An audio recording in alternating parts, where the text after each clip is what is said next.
சொந்தம் என்று சொல்லிக்கொள்ள யார் யாரோ இங்கு உண்டு, ஏனென்று கேட்டிட யாரும் இங்கே வரவில்லை.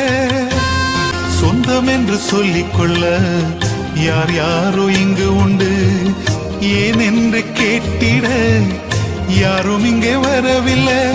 எப்படி சொல்வேன் என்னையும் தேடி நீ வந்ததை, தோளின் மீது சுமந்து கொண்டு நடத்தி வருவதை. எப்படி சொல்வேன் என்னையும் தேடி நீர் வந்ததை, தோளின் மீது சுமந்து கொண்டு நடத்தி வருவதை. நீங்க மட்டும் இல்லேனா எங்கோ நான் சென்றிருப்பேன், எப்படியோ வாழ்ந்திருப்பேன், மண்ணுக்குள்ள போயிருப்பேன். மறந்தும் போயிருப்பார், மறந்தே போயிருப்பார்.